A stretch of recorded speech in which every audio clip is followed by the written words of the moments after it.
Mark Williams.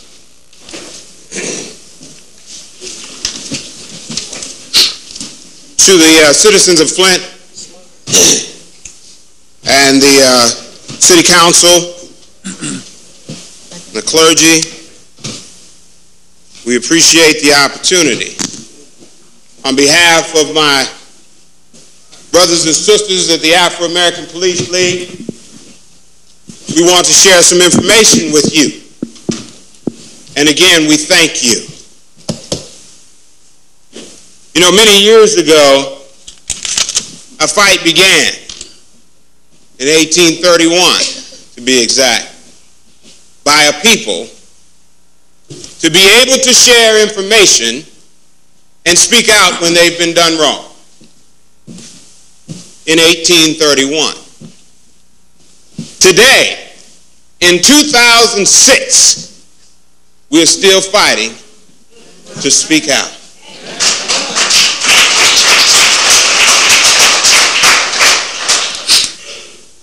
City Council, we the people of the United States of America, in order to form a more perfect union and establish justice and preserve our rights to express ourselves, stand here on the shoulders of those who spoke before us. We not only stand on the shoulders of those who have spoke before us, but we stand on the voices of those who have spoke before us. We don't have to look that far back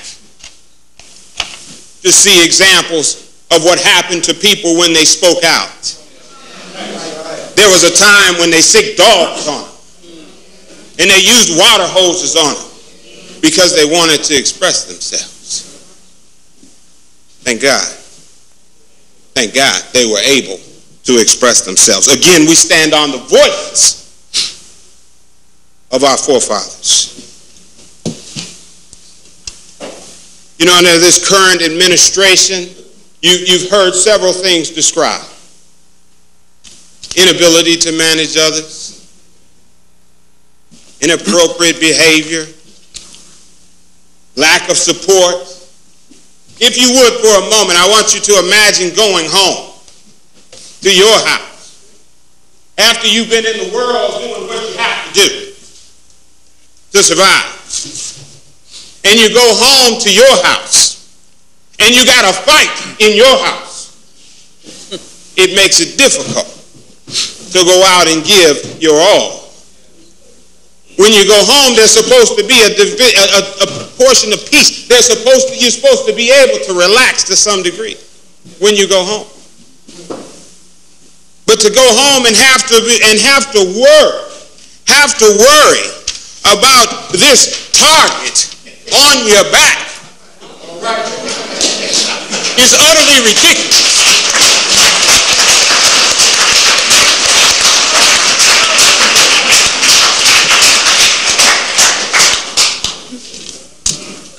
These people stand before you protecting this community on a regular basis, underpaid, understaffed, but they come to work every day and they do a wonderful job. But to come home and to have a target on your back and have to fight in your house, that's a difficult thing.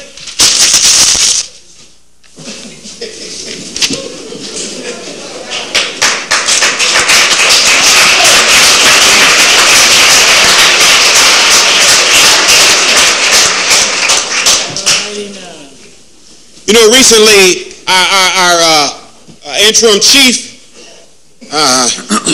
came to the public after a snitch had gotten to him and told him that we were coming with a voice.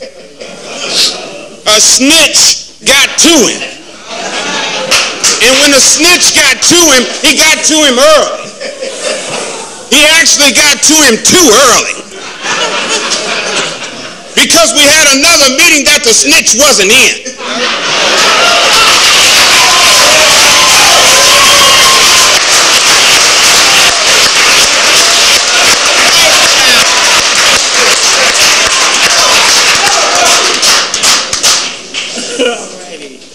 What happened when the snitch got in the meeting the snitch went back and he told a bunch of information. And then almost a few days later, the current interim chief has a press conference to talk about the things that we talked about in the meeting, to say that these are things that we're working on right now. We're going to have a cadet program, and we're going after more minority officers. After the pressure was placed on him, and the snitch got to him with that information.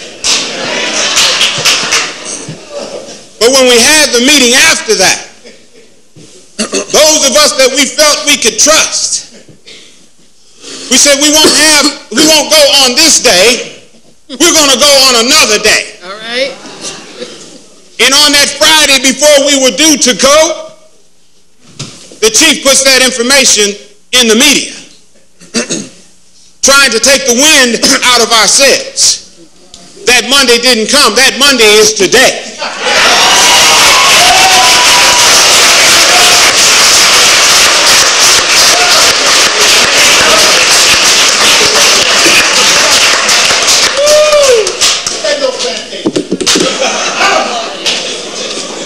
For the future of this community and our children, we must have a chief with a plan.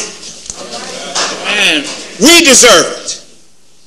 But first and foremost, this community deserves it. Amen.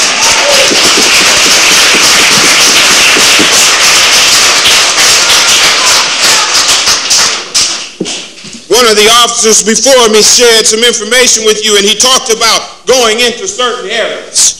And I'm a firm believer that you can't lead where you won't go. You got to get in there. And when you've got people who are willing to get in the trenches and do the work, you got to listen to the people who are in the trenches. We've got a fine example of what happens when you take a test and you get promoted over there. It's not enough. I don't think you heard me. I said it's not enough.